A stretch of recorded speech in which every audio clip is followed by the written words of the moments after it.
So, you finally made it. Took you long enough. I hope you're ready, because this is the beginning end. This is the Charred Conclave, a graveyard for druids, burned alive as scapegoat of Red Death. Reminder of what happens here and. Well, first, you're going to meet my former employer. We don't see eye to eye, and both realize that our collaboration.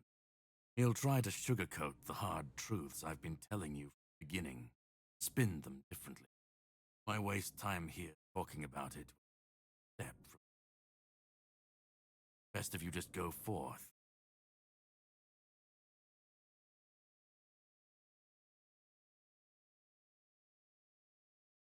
They spoke out, have stayed silent. Their herbs, they believed their ancient knowledge, ugly, painful truths, times long, but people don't want the truth. Cruel ritual, sacrifices. They called it wisdom, knowledge, but to the people, they did. The druids believed their results would justify the costs. What Avalon would see. Well, death doesn't always mean an ending.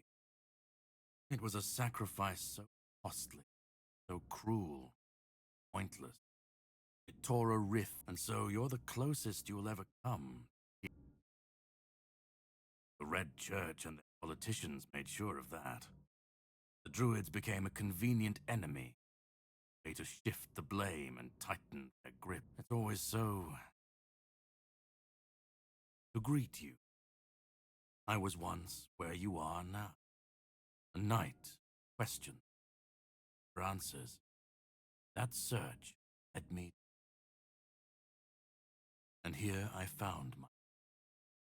Now, just remember, this is the point of turn. Once you step through, back, come this far, I suppose. Go on.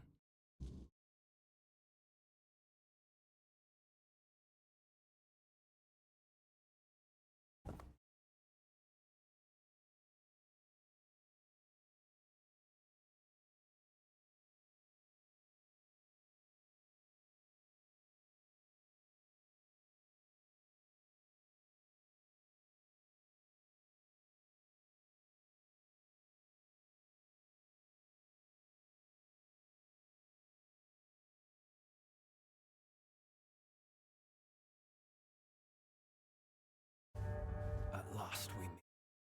I've heard much about you. Your choices, your determination. Caradoc isn't easily impressed, but he was impressed with you. Few dare to seek the truth buried in Avalon shadows.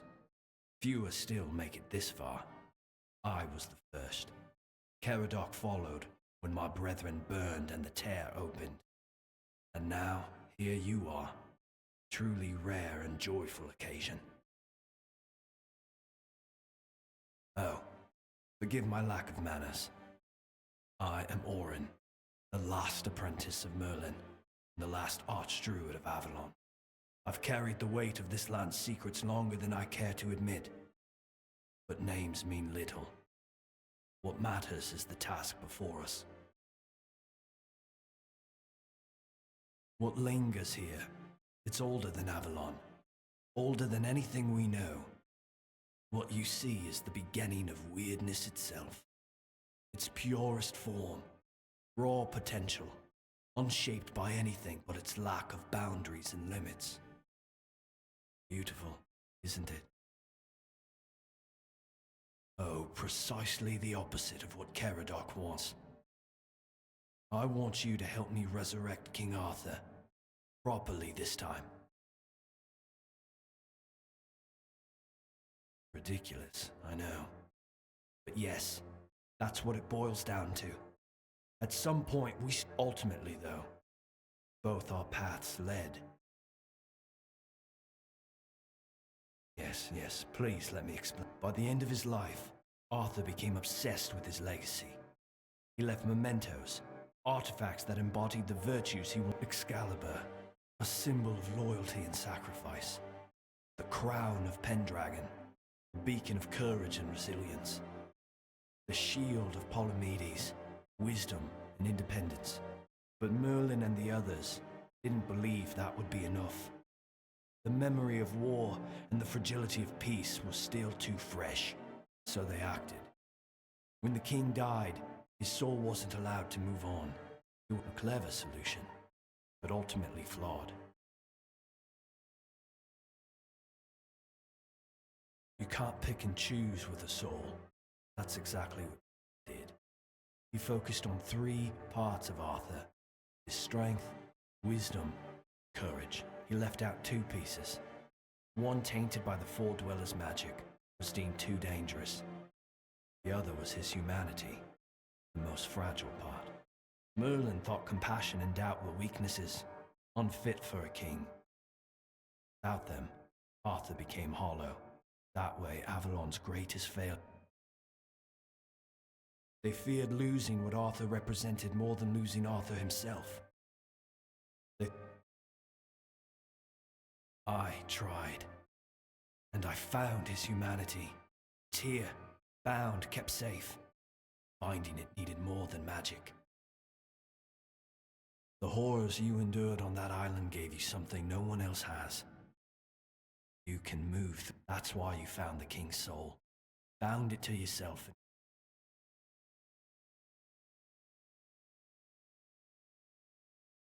Island subject. I see. Save. Your suffering gave us I can see you're still doubting me. I want to bring back our king, whole and complete. Won't. This time, Arthur will be whole. King must be more than power. Because I've seen what happens without him. Weirdness preys on the weak, and the people are too divided to stand against it alone. Arthur is their only hope. Ever they're left without him, without guidance, chaos takes hold. Division festers. You've seen it during your journeys. If things continue this way, Avalon will tear itself apart long before weirdness finishes the job.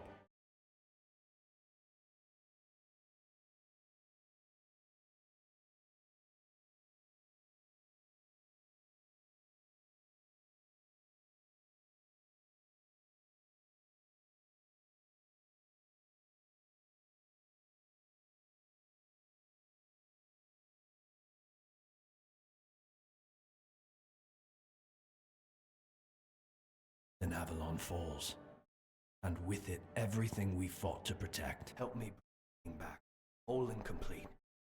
Now you need to go further. I made my case. Please, this is the only...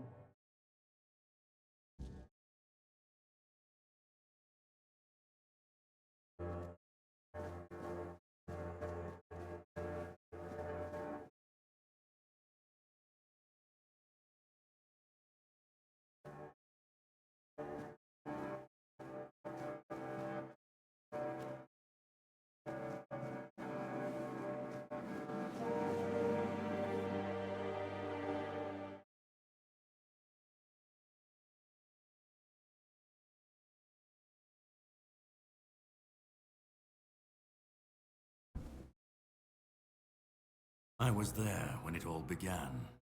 When Arthur first set foot, we believed in him. His dream, his kingdom. Every battle felt like a step closer to peace. But then came the cost. The war crimes, the impossible. We turned from knights, butchers, because At first I told myself it was necessary. Price of building something great. That's when Arthur wasn't a god, a savior, or a king, and no man would have the power to demand. But do you understand why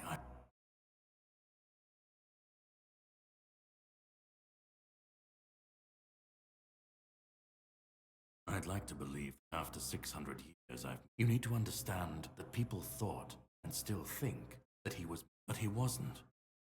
He made mistakes, just like any man. And the cost of those mistakes... I've seen what happens when people cling to kings, myths. Wait, they follow. They waste their lives on promises that never meant anything. But that's not my problem.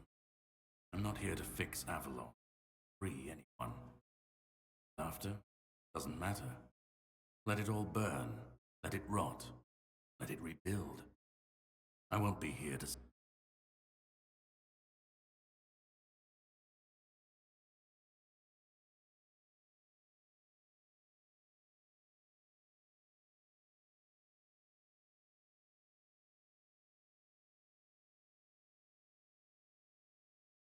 Then let it. If this world can't stand without a dead king propping it up, maybe it deserves to fall.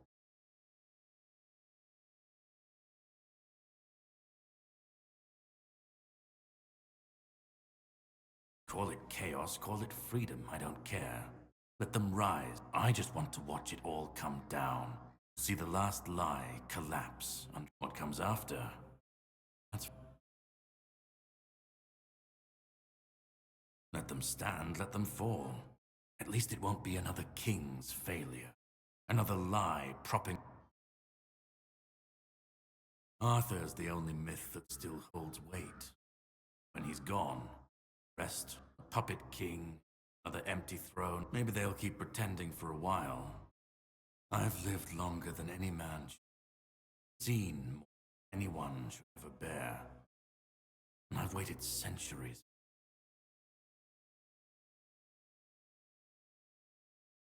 Orin's a druid.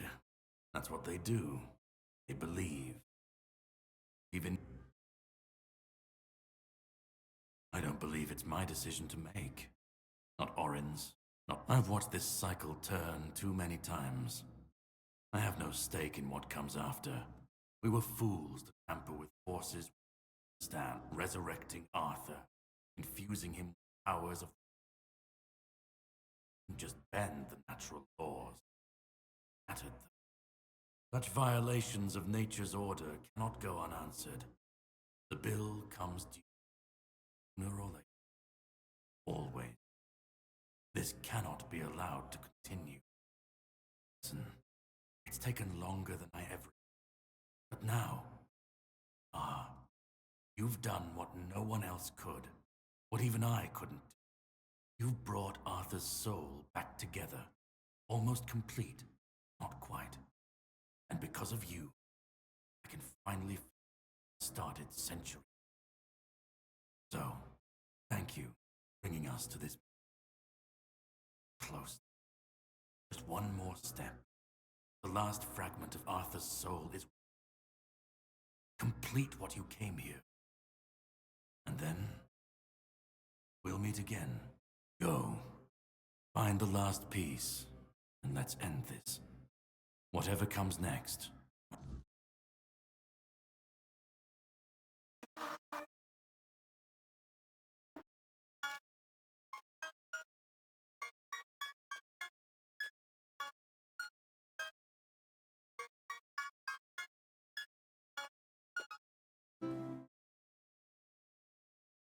You've come. The one who carries what's left of me. Please, don't come any closer. Don't force me to think about coming back again. Just let me finally die.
Because I've had enough.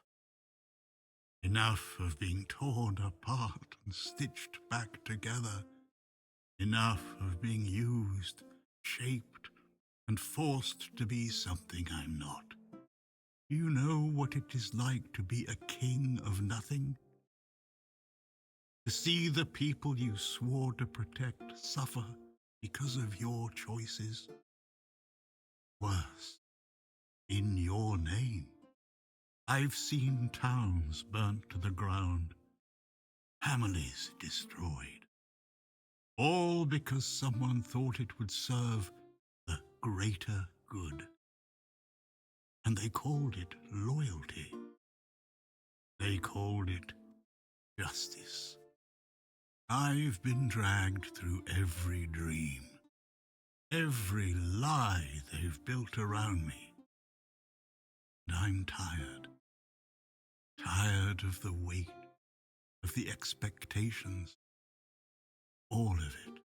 And most of all, I'm tired of failing.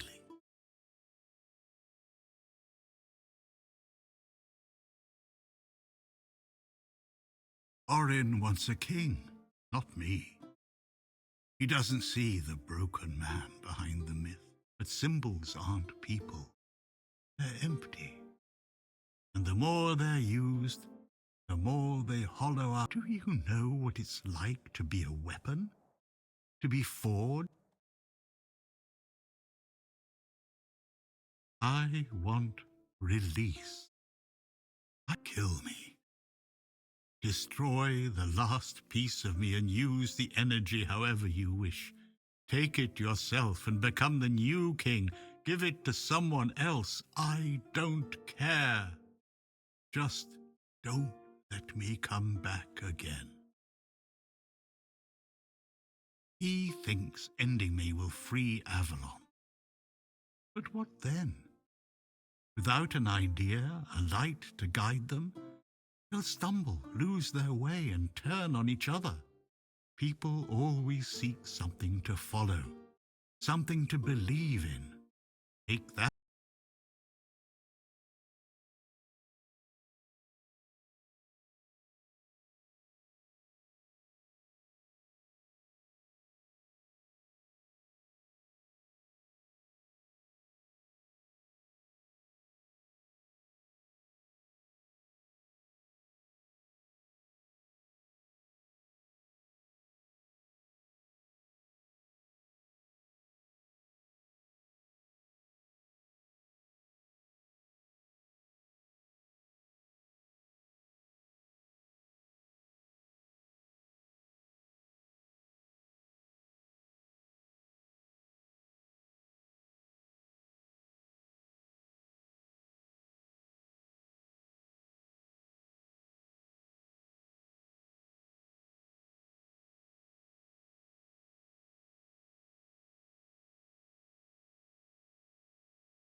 I don't care. Do you know how freeing that is? To finally not care what happens next? Whether Orin gets his king or Caradoc gets his ruin? To not feel the burden of all my failures? To not see my memory tarnished, my plans, goals, and ambitions dragged through the mud? To not see the suffering my name causes? No more deaths in my shadow. No more kingdoms built on my bones.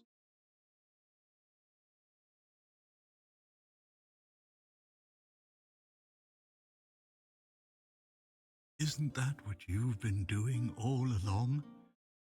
Carrying what's left of him? You've already taken up, doesn't that prove? Arthur doesn't need another way. There's always another, but please, not for me. Not anymore. I've had to do what you think is right. That's all I can tell you. Because what, and that's the, you hold the choice. I I don't care who you side with. Orin, Caradoc, or no one at all. I don't even want. Just let me go. Let me die.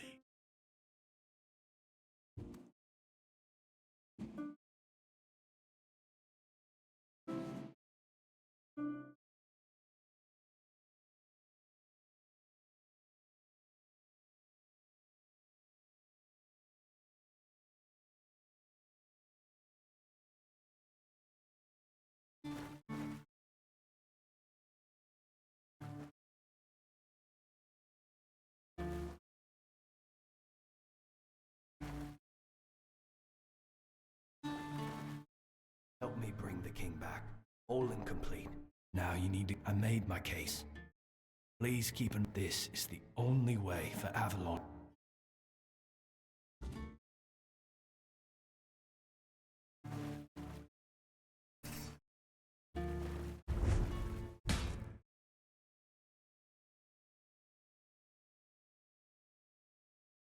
Oh, hello there. Let me go.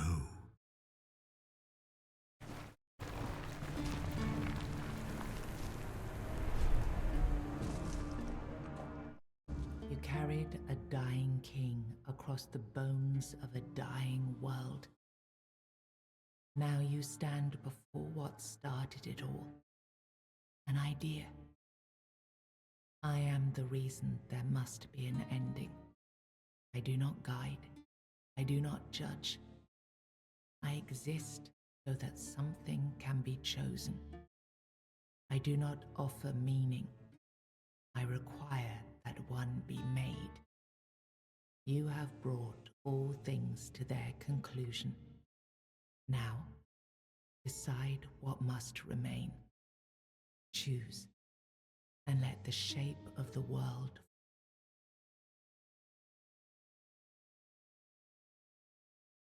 You will vanish into the story you chose to restore.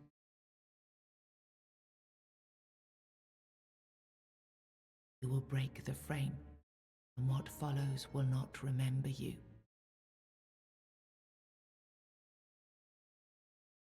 You will be seen. You will be followed. You will be blamed. You will shape the world to become its witness.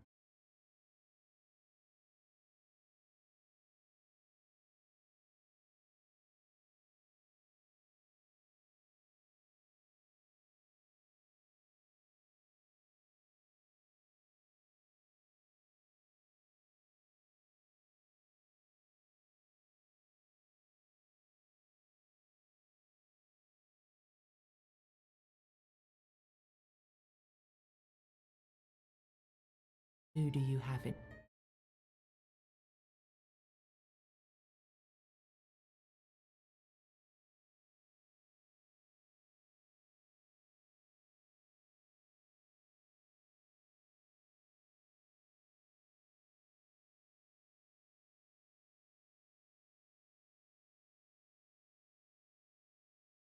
He would rule through law, not command.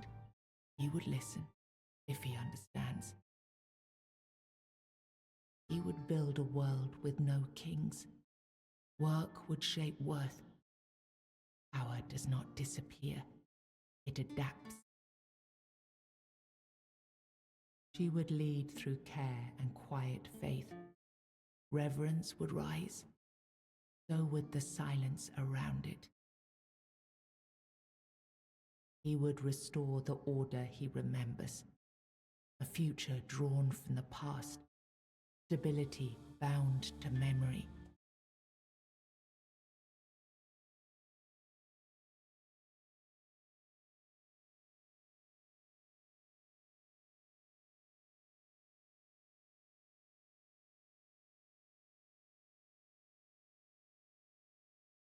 Then the idea shall develop, its shape intact, its path redirected. But the soul is not yet yours to give. First, you have to bring silence. If this is what, then so be it. Take the soul.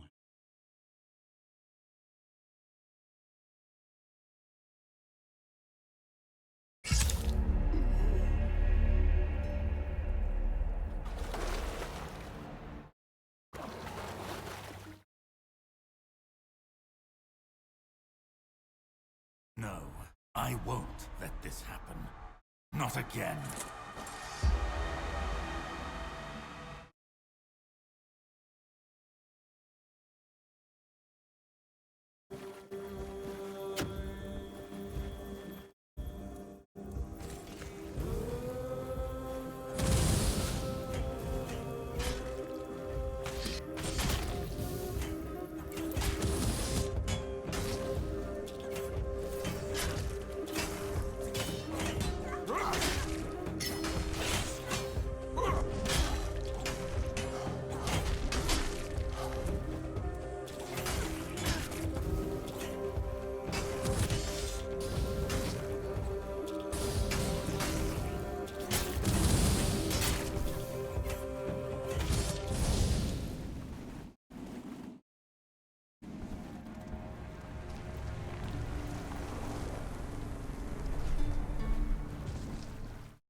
You think any other human could wield this power?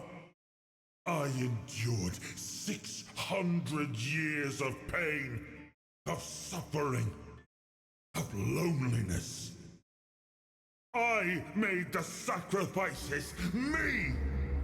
And now you think you can take it from me? The hubris. No. I reject your claim. I will reforge Avalon. Perfect this time.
You gave the soul to another, not to escape its weight, but because you believed they could carry it. One person, chosen by you, to bear the burden and to shape what comes next. Whatever future rises from their rule will bear your seal, for it was your will that set it in motion. Seeing Arthur's power carried by another, you were prepared for your demise. And yet, death did not come. The prophet Kai saw you, knew you, and named a fate few could claim. A life spared when all should have been lost. You entrusted Arthur's soul to Lord Yvain, a descendant of Palamedes, yet too indecisive to inspire those he was meant to lead. The people lost faith, and when he was struck down, few mourned. They only braced themselves for the chaos that followed. The men here stayed in Kuanacht, but Yvain failed to rally the minds and hearts needed for his Grail quest. With no clear leaders and rising tension, both Kuanacht and Camelot grew fragile, drifting toward division, with no one left to hold the line. You awakened the giants, only to command their end, leaving no power behind for either side to claim. Without their strength, the balance held, but the divide between Camelot and the Dal Rita remained, wide, bitter, and far from settled. Virgas remained captain of the Horns of the South. Under his leadership, the Horns honored their old traditions and returned under Camelot's banner, securing order along the southern frontier. Nianta left Kuanacht with Yvain, and her fate remained unknown. Yet among the people she once served, tales of her devotion and courage endured, and her name was remembered with respect. Maggot chose to remain in Kuanacht, and the people stayed with him. Over time, they grew to trust him and often sought his wisdom. In time, he took on an apprentice, planting the first seeds of a new druidic tradition. Urfre left Kuanacht alongside Yvain, despite concerns about his age. His fate remained unknown, but the people admired him for finding purpose at the end of his life, and spoke of him with lasting respect. Ailey turned to the merchants for support, and for a time the hospital prospered. But when they began charging patients for care, she walked away and opened her own small practice, refusing to serve profit over healing. The Volker joined the rest of the Dal Rita, without a matron and without Mathar's blessing. Even so, their warriors kept the ferocity they had once been famed for, tempered now by a clarity that left the other tribes uneasy. They were respected, but only barely. For what greater dishonor is there than turning one's back on the goddess who had made them what they were? Ingui turned away from the eternal sleep, choosing life over dreams. In time, she began to rebuild the Thoid among the living, planting the first seeds of a new future for her scattered people. Under Strona's leadership, the Ulfra found new strength. He rebuilt the tribe and reunited them with the rest of the Dal Rita, restoring their place among the tribes of the Forlorn Swords.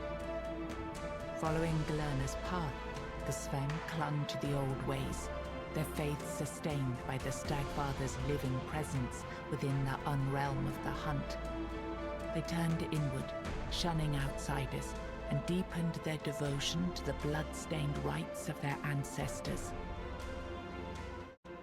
You accepted the mycelium's offer and let the spores consume Sagramor's body. Now the kingdom lies under fungal control, its people connected, obedient, and slowly fading into the roots that feed the spores. Killian served as quartermaster of the Horns of the South, until one night his thirst for blood drove him to murder a fellow keeper. He was caught in the act and brought to a swift end.